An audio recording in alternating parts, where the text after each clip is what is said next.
अस्सलाम वालेकुम किसान दोस्तों, मकई में फाल आर्मी वर्म एक बड़ा मसला है और इसको कंट्रोल करने के लिए किसान जो है वो स्प्रे भी कर रहे होते हैं, लेकिन बड़े पैमाने पे जो दानेदार जहरें हैं वो इस्तेमाल की जा रही होती हैं और उनके रिजल्ट भी कदरे बेहतर मिल रहे होते हैं। दानेदार जहरों में हमारे पास एमामेक्टिन और फेप्रोनिल का मिक्सचर मिल रहा होता है। इसके अलावा क्लोरेंट्रा, नीलीप्रोल और थायामिथॉक्सम जो है इसका भी मिक्सचर मिल रहा होता है।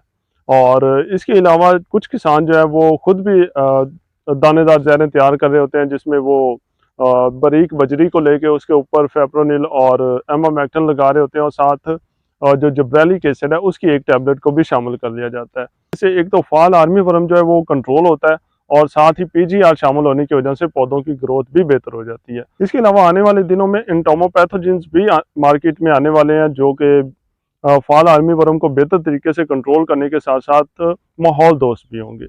किसान दोस्तों, आप फाल आर्मी वर्म को किस तरह से कंट्रोल कर रहे हैं, कमेंट्स में अपनी राय जरूर दीजिएगा। मिलते हैं अगली वीडियो में, तब तक अल्लाह हाफिज।